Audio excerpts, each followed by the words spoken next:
Et j'aimerais faire avec chacun d'entre nous une lecture qui se trouve dans l'Évangile selon Luc au chapitre 15 et voir ensemble les paraboles de ce qui est perdu.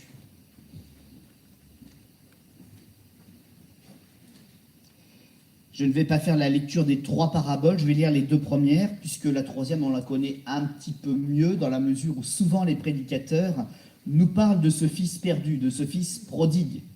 Alors au début, il est tout sauf prodigue. C'est à la fin, lorsqu'il revient au Père, qu'il devient cet enfant béni.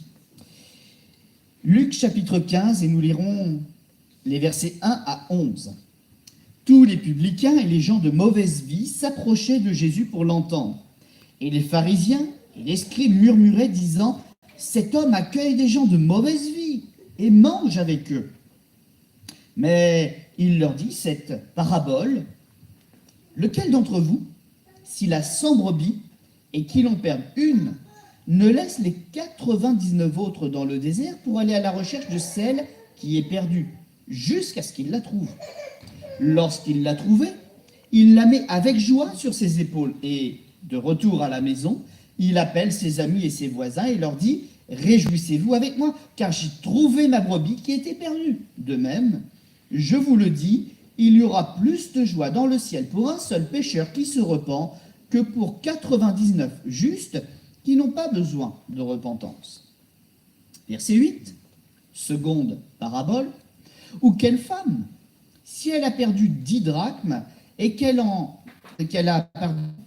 10 drachmes et qu'elle en perde une, n'allume une lampe, ne balaye la maison et ne cherche avec soin jusqu'à ce qu'elle la trouve. Lorsqu'elle l'a trouvée, elle appelle ses amis et ses voisines et dit « Réjouissez-vous avec moi, car j'ai trouvé la drachme que j'avais perdue. » De même, je vous le dis, il y a de la joie devant les anges de Dieu pour un seul pécheur qui se repent. Amen. Et puis, des versets 11 à 32, c'est là que nous écourterons un petit peu notre lecture, se trouve la parabole du fils perdu. Une brebis perdue, une pièce de monnaie perdue, un fils perdu. Les pharisiens, des religieux donc du temps de Jésus, et les scribes, c'est-à-dire ceux qui écrivaient tout ce qui se passait, qui le consignaient, qui tenaient les archives, regardent Jésus, ce qu'il est en train de faire, et ils n'apprécient pas beaucoup ce bien qu'il est en train de faire à des personnes qu'ils estiment être de mauvaises personnes. Est-ce qu'ils ont tort en disant que ces personnes sont de mauvaises personnes? Peut-être pas. Elles ne sont pas tenues pour des gens de mauvaise vie, des personnes de mauvaise vie, sans aucune raison. Certaines personnes avaient des mœurs légères, d'autres étaient des collaborateurs de l'Empire romain et taxaient leurs propres frères et même parfois d'un intérêt supplémentaire pour leur propre poche. Ils n'étaient pas très fréquentables. Donc, sur certains aspects, ils n'avaient pas complètement tort. Mais l'aspect sur lequel, par contre, ils avaient tort, c'est que Jésus était reconnu quand même par tous, par une très grande partie de la population, comme un prophète venu de Dieu. Et il ne prêchait pas n'importe quoi, il prêchait la repentance, le pardon des péchés, et que le royaume de Dieu s'était approché envers tous les hommes. Il n'était pas en train de dire à ces pharisiens ou à ces gens de mauvaise vie que tout allait bien pour eux. Il était en train de leur dire ce qu'il disait à tous les autres. Il faut que la repentance, il faut que la volonté de Dieu se fasse dès aujourd'hui dans votre propre foyer. C'est vital. Que les religieux n'aient pas apprécié ces personnes, c'est une chose. Mais qu'en revanche, ils ne comprennent pas qu'on soit en train de dire à des pécheurs « repens-toi », ça, c'est un problème. Et Jésus va donc essayer non seulement de toucher son auditoire, mais encore ces religieux-là, en leur faisant connaître ce qu'est la volonté de Dieu à l'égard de tous les hommes. La volonté de Dieu à l'égard de tous les hommes, c'est que tous se repentent et parviennent à la connaissance de Dieu, de ce qu'il veut et de ce qu'il est capable d'accomplir. Jésus veut leur faire comprendre à ces hommes-là ce qu'il est en train de faire. Ils ont besoin d'un sauveur qui s'occupe d'eux, de quelqu'un qui la ramène sur la bonne voie afin d'accomplir la volonté de Dieu et de réjouir le cœur de Dieu. Jésus va donc tenter d'expliquer à tous, par des images simples, des paraboles, quel est le cœur de Dieu et comment il a le désir d'agir. 3 choses donc dans ce texte ont été perdues. Une brebis qui s'avère manquer de sagesse, elle n'est pas très sage. Est-ce qu'elle est un peu jeune dans sa tête? Est-ce qu'elle vagabonde? Est-ce que c'est ce côté un petit peu libéré que Jésus dénonce par là, de certaines personnes qui devraient faire partie du peuple de Dieu, qui devraient faire partie du troupeau, puis qui régulièrement s'échappent parce que l'herbe est plus verte ailleurs? Brebis qui ne réalise du coup pas le danger, qui vagabonde jusqu'à se perdre très loin du troupeau. Il y a ensuite une pièce de monnaie. L'argent, c'est un objet, mais dans notre monde, nous savons aussi qu'il a un aspect ou une particularité, c'est qu'il peut être vital pour acheter quelque chose. Toute chose a sa valeur. Donc cette pièce de monnaie, c'est pas juste un bout de métal. Pour celui qui a des moyens, c'est un bout de métal où il peut relativiser. Mais pour une pauvre femme dont le mari n'est pas signalé, peut-être que c'est tout l'argent qu'elle a pour vivre et que la plus petite pièce de monnaie qu'elle perd, c'est un de ses enfants qui ne va pas manger. Ou celle qui, pour donner à manger à ses enfants, sera privée de nourriture.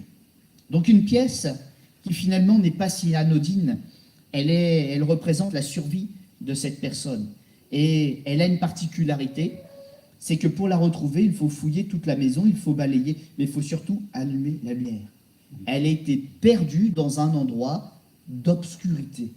Et c'est ça qui rend la chose encore plus pénible, encore plus difficile. Et puis un troisième élément, mais encore une fois, je le dresserai assez rapidement ce soir, puisqu'il est assez bien connu de la plupart d'entre nous, un fils perdu parce qu'un fils rebelle. La brebis est un animal, la pièce de monnaie est un objet, mais le fils, lui, il utilise mal son cœur, ses sentiments, son intelligence et ses capacités. Et quelque part, c'est peut-être pour ça aussi que l'on prêche plus dessus, parce que ça nous ramène plus facilement à nous-mêmes. On a du mal à se voir comme une petite brebis, comme une pièce de monnaie, pas du tout, mais comme un fils rebelle déjà, c'est pour ça que ça nous parle plus. Il n'a pas compris une chose fondamentale comme ce fils rebelle, et ça on peut en parler, il n'a pas compris tout l'amour et les sacrifices que son père a fait pour lui. Je vois qu'il y a un streamer de plus. Il n'a pas compris que tout ce que son père a fait jusque-là, les règles qu'il a établies, les choses qu'il lui a enseignées, les limites qu'il lui a données, c'est parce qu'il l'aimait qu'il voulait le voir réussir. Il voulait le voir bien grandir. Mais ce fils qui avait tout, il n'a pas réalisé cela et puis il est parti dans l'égoïsme et dans l'orgueil. J'y arriverai tout seul, finalement la vie c'est facile. Oui, c'est facile. Quand papa il a de l'argent. Mais quand il a voulu vivre son expérience, quand il a même méprisé son père en face et qu'il est parti, bah là, il a commencé à réfléchir sur ce qu'était la vie, et la vie, c'est dur. Jésus va donc choisir d'utiliser ces 3 paraboles pour illustrer ses propos et permettre aussi à ces religieux de retrouver leur bon sens et surtout le sens de leur mission. Jésus prend le temps de ces 3 exemples et nous allons le prendre nous également. Le premier point, c'est la brebis. Et j'ai marqué sur ma petite feuille que cette brebis, elle ne réalise pas ce qui lui arrive.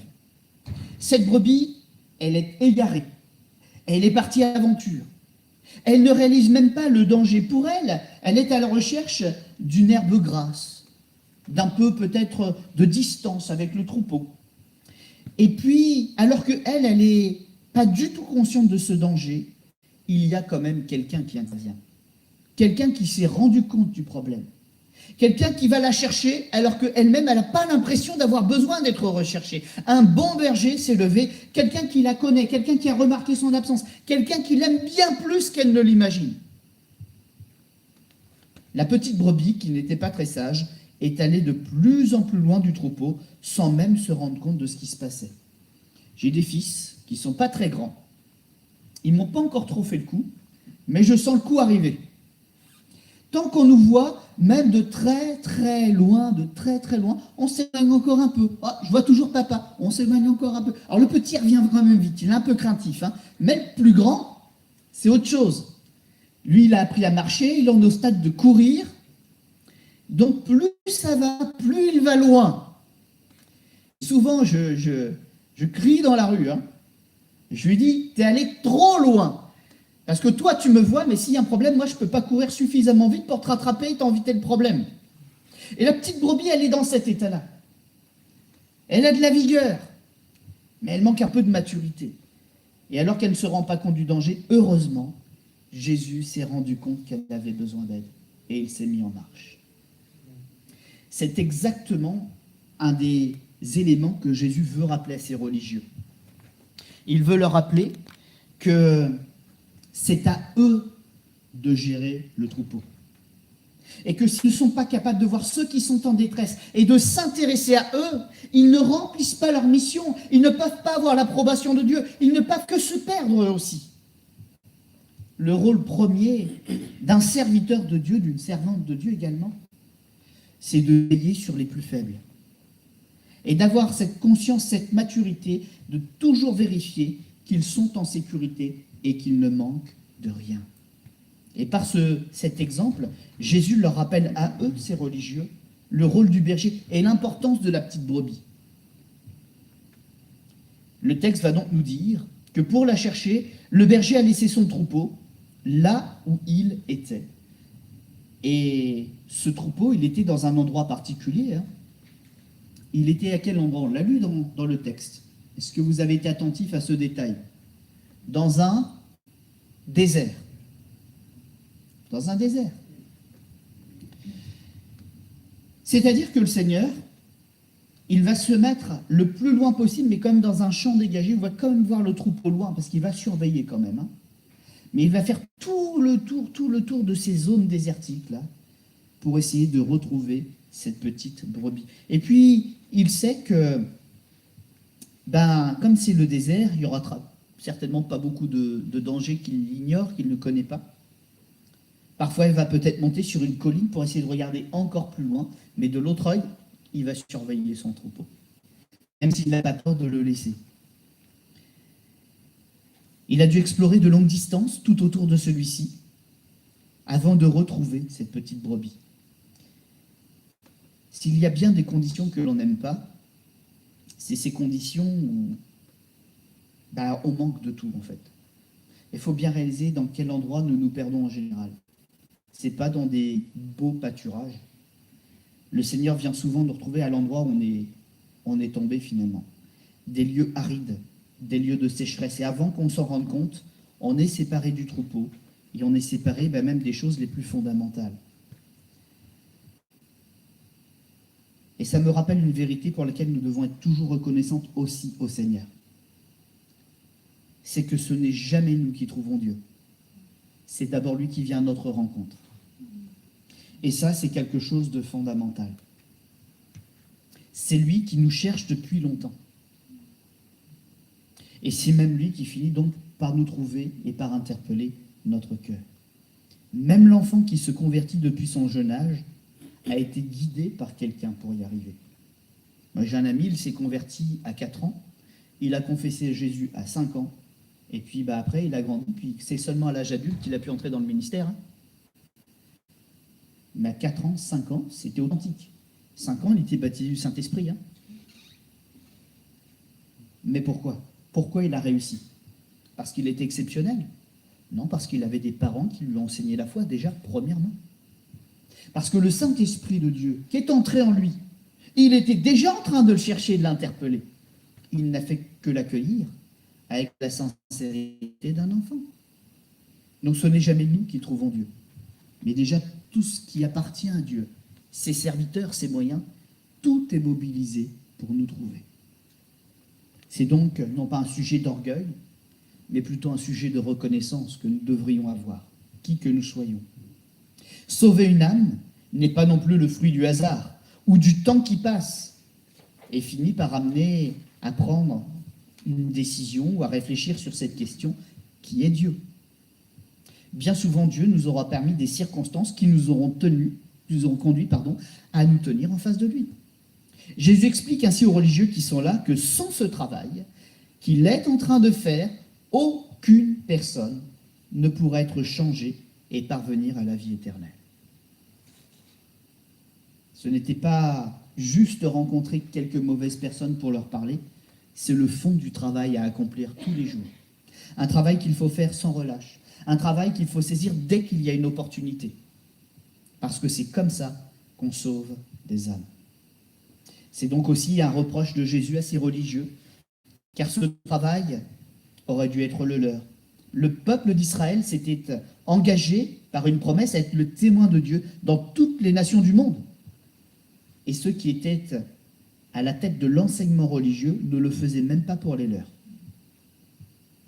La brebis perdue, dans le texte, on l'a compris, on l'a même dit tout à l'heure à demi-mot, c'est avant tout une personne à la vie fragile, la vie légère, vagabonde, personne de mauvaise vie.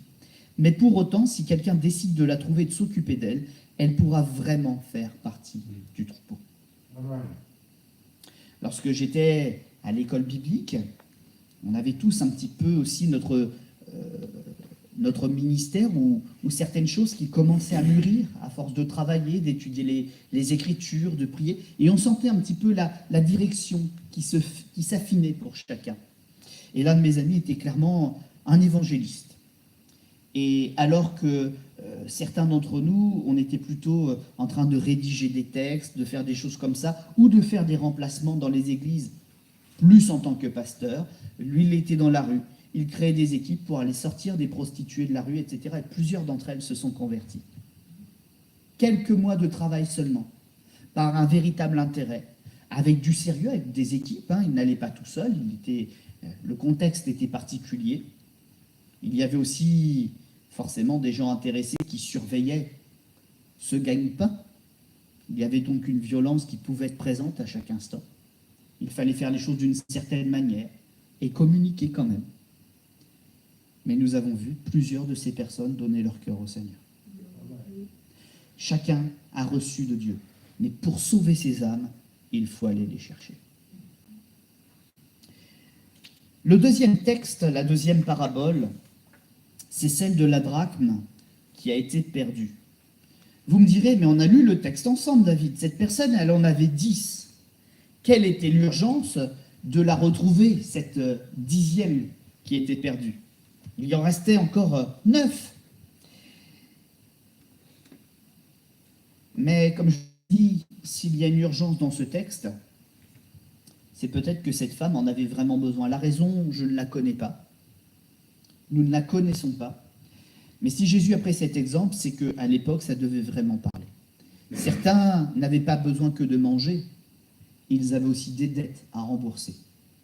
Et si nous nous rappelons un petit peu l'Ancien Testament, quand il n'y avait plus l'argent pour rembourser les dettes, c'était des années de vie, le moyen de paiement.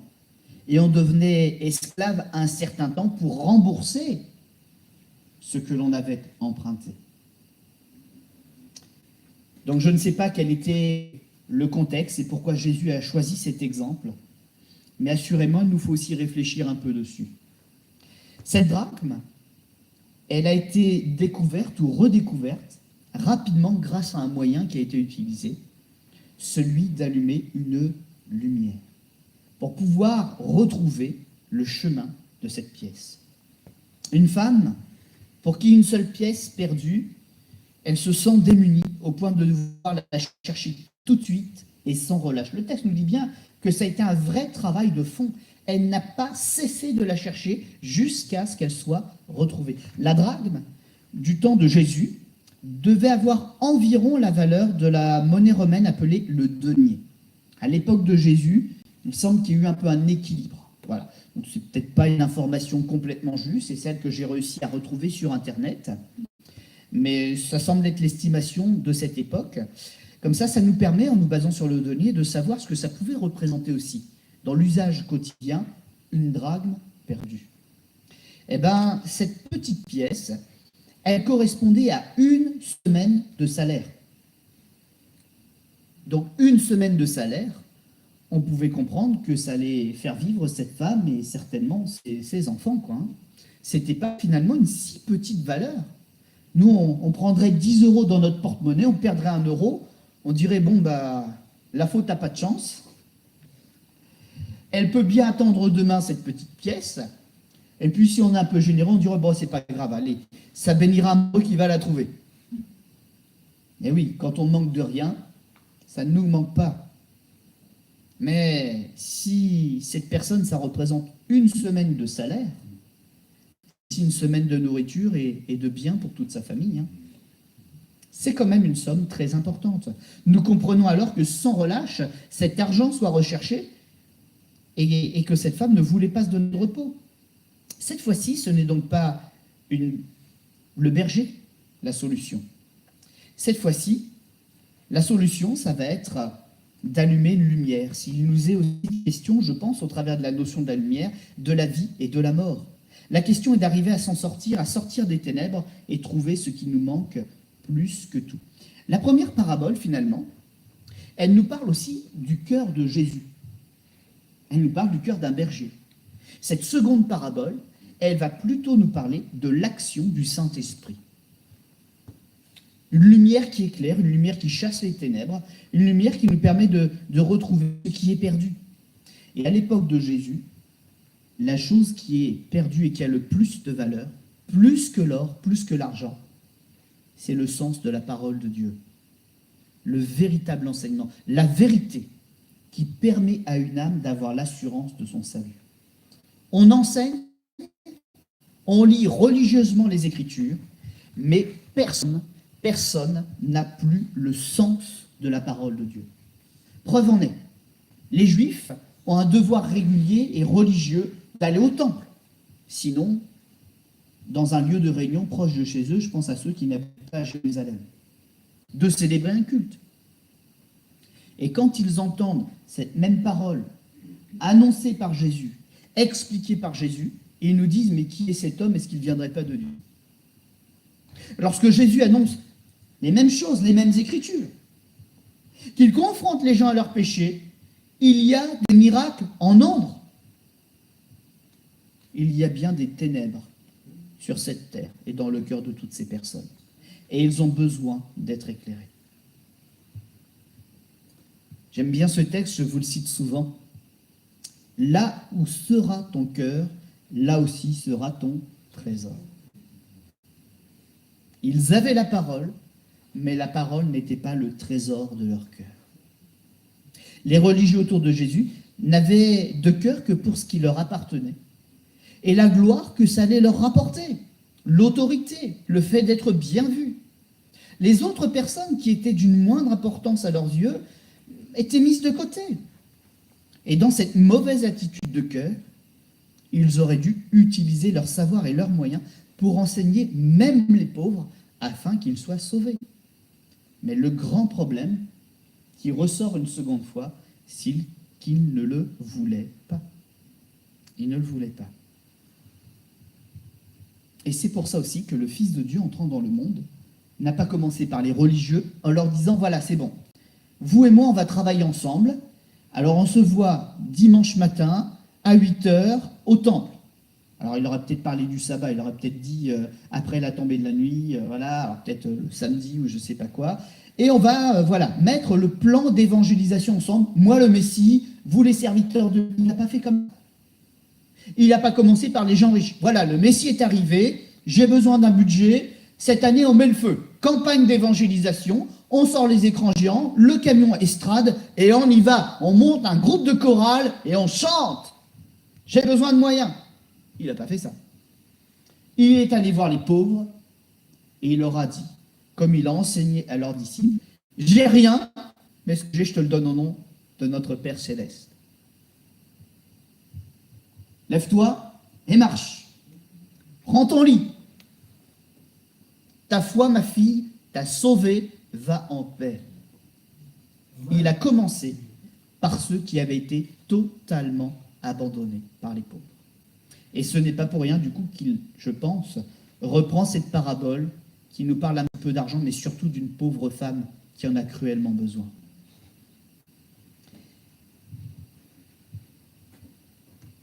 Les publicains, sont à table avec Jésus, alors qu'il a tous ses propos. Il parle d'une pièce perdue à des gens qui ont l'habitude de collecter l'argent des autres. C'est culotté quand même. Il y a peut-être un petit coup de griffe quelque part par là.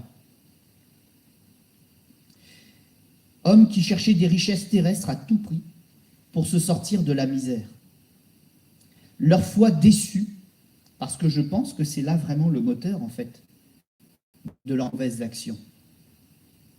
Puisque ça ne marche pas, puisque tout les déçoit, eh ben, ils se sont fait justice tout seuls. Là où il y a de l'argent, là où il y a un peu de mieux-être pour ma famille, eh ben, je vais le prendre.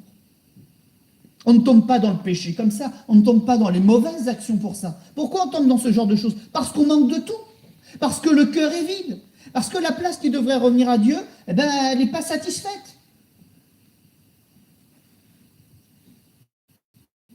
Leur foi est déçue et elle les conduit à travailler jusqu'avec leurs propres ennemis, les Romains.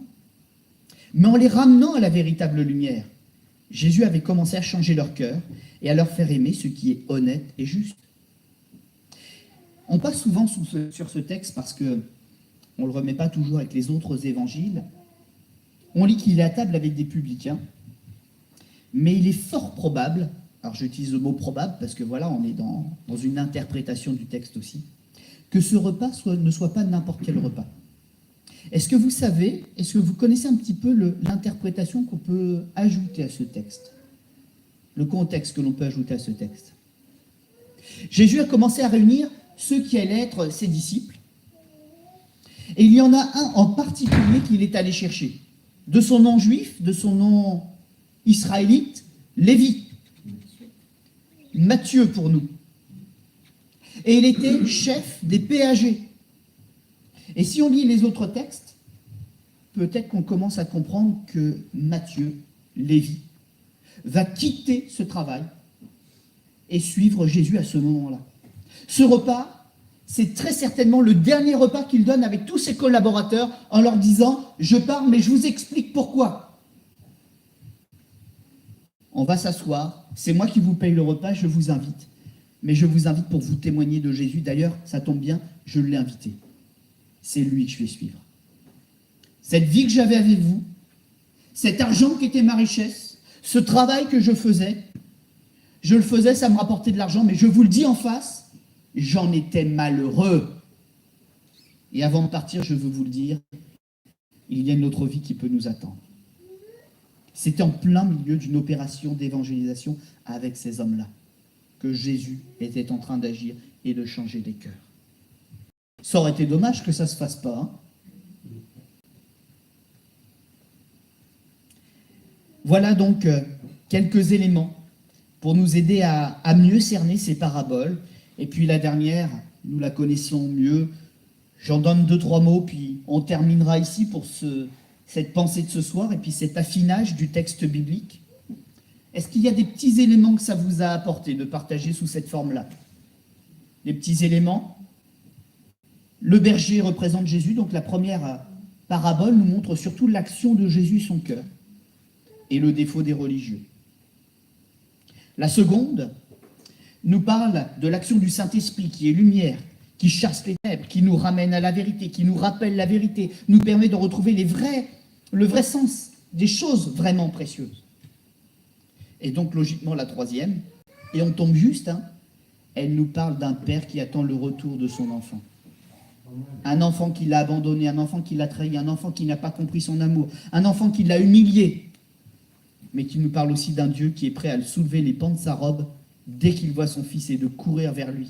Un Dieu capable de s'humilier et de retourner vers un fils qui ne le mérite quelque part pas, vous voyez, mais un fils qui efface totalement sa dette, un père qui efface totalement sa dette, un père qui lui redonne sa place dans la maison et toutes les meilleures choses qu'il a à lui offrir.